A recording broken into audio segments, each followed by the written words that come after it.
Le Premier ministre a, par le choc des volontés, manifesté devant les cadres de l'administration publique son devoir d'assumer sa responsabilité du salut public.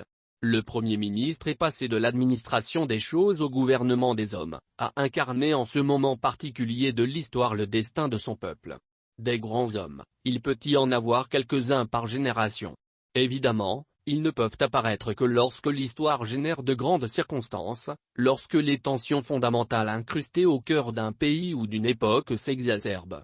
Justement, Choguel Kokala Maïga s'est saisi de ces tensions pour permettre à la cité de se refonder, quitte à courroucer des partenaires qui n'ont pas voulu voir l'eau dans le fleuve. La Communauté économique des États de l'Afrique de l'Ouest, CEDEAO, a pris des sanctions contre des personnalités de notre pays en raison du retard accusé dans l'organisation des élections. Cet épisode, qui peut être qualifié d'un des plus stupides de l'histoire de cette organisation, n'est pas près de s'effacer des mémoires. Beaucoup de Maliens, d'Africains de l'Ouest ont vécu comme une ingérence humiliante les mesures d'isolement prises contre des personnalités de premier plan, Premier ministre, ministres, membres du Conseil national de la transition, CNT, et en garde surtout rancune. Depuis des mois, les rapports entre Bamako et la CEDEAO ont souvent été marqués par une incompréhension réciproque. Le moins que l'on puisse dire, cette dernière n'a pas manifesté de la compréhension. La CEDEAO a décidé de nous sanctionner. Nous en prenons acte tout en déplorant la décision. Pourtant, la concertation fondée sur la bonne foi aurait permis l'instauration d'une fructueuse collaboration. Elle nous a opposé la réalité des textes. Nous lui avons opposé le principe de la réalité du terrain. Nous sommes prêts à aller aux élections, mais en ayant procédé auparavant, comme elle a eu à nous le recommander du reste, dans un passé récent, à un amendement des textes afin d'éviter les crises politiques et les contestations post-électorales répétitives. D'aucuns ont parlé de bras de fer entre l'organisation subrégionale et nous. Il n'en est rien. D'autres ont parlé d'étouffement. Nous nous posons la question, quel intérêt des pays que nous considérons tous comme des pays frères ont-ils à nous étouffer ? A expliqué lundi dernier le Premier ministre Choguel Kokala Maïga devant un parterre de cadres de l'administration publique. Alors que les liens avec la CEDEAO traversent une période de tension et d'incertitude, les relations avec l'ancienne puissance colonisatrice se sont crispées. On a parlé de nuages, de froid, à propos de nos relations avec la France.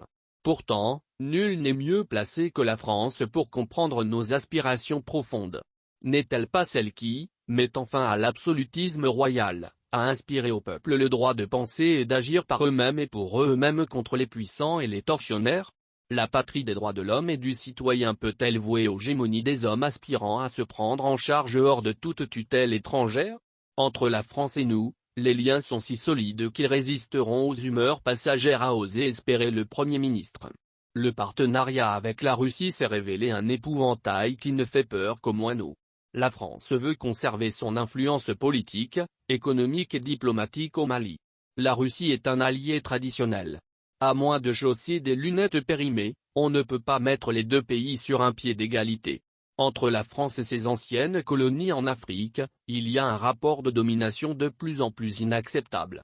La Russie a été là au moment où les pays africains se battaient pour leur indépendance.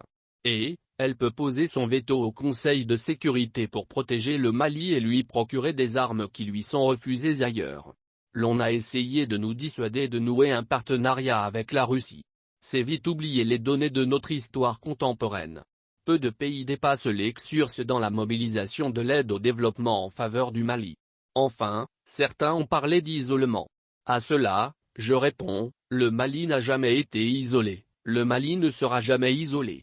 Il suffit d'en juger par le nombre de pays, et pas des moindres, qui ne cessent de lui apporter leur appui multiforme comme récemment, lors de la 76e session de l'Assemblée générale des Nations unies et du vote au Conseil de sécurité pour décider de l'augmentation de l'effectif de la MINUSMA.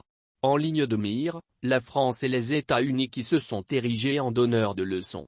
De 2003 à 2008, plus de 100 milliards de dollars ont été alloués par l'oncle Sam à des entreprises privées présentes sur le théâtre des opérations de guerre en Irak. L'importance du montant, plus de 2 années du budget de la défense de la France ou du Royaume-Uni, confirme que la contractualisation de missions qui était naguère encore du ressort des seules forces armées est devenue une méthode ordinaire d'administration gouvernementale, y compris dans ce qui forme le cœur des fonctions régaliennes, la défense nationale. Si l'on se réfère à l'importance des ressources humaines, financières ou matérielles mises en œuvre par le truchement de partenariats publics-privés, l'intervention des États-Unis en Irak peut être considérée comme la première guerre partenariale. Le désamour des Maliens pour la mauvaise gouvernance n'a jamais été aussi grand. Les citoyens décrivent des partis repliés sur eux-mêmes et rétifs à tout changement, des astres morts, exsangues qui perdent des adhérents et nombre de ces cadres ces derniers temps. Parce que de leaders ont choisi pour le moment de protéger leur confort douillet, faut-il s'en inquiéter ou s'en féliciter? Il faut d'abord raison garder. Cette méfiance ou ce rejet des partis politiques est très vivace. Les partis sont accusés de mal transmettre la volonté de leurs électeurs et toujours suspects une fois au pouvoir. Pourtant, ils sont indispensables à tout régime démocratique. D'ailleurs, ceux qui les critiquent ne s'y trompent pas, ils ont tout fait d'en créer eux-mêmes un nouveau. Il serait périlleux de pronostiquer leur disparition. Ce n'est d'ailleurs pas non plus souhaitable. Les appels à dépasser les partis politiques émanent très souvent de personnalités fortes, qui préfèrent rejouer le jeu de l'appel au peuple. Choguel, qui est aussi chef de parti, le sait bien. Il a préféré s'en tenir à la volonté populaire. Ce qui doit être clair pour tous, est que les Maliennes et les Maliens, dans leur écrasante majorité, ont opté pour une transition de rupture. C'est une donnée non négociable, car il en va de notre renaissance pour cesser d'être le vieil homme malade de l'Afrique de l'Ouest et reprendre notre place dans le concert des nations en jouant de nouveau le rôle de pays phare que nous avons été 3 décennies durant.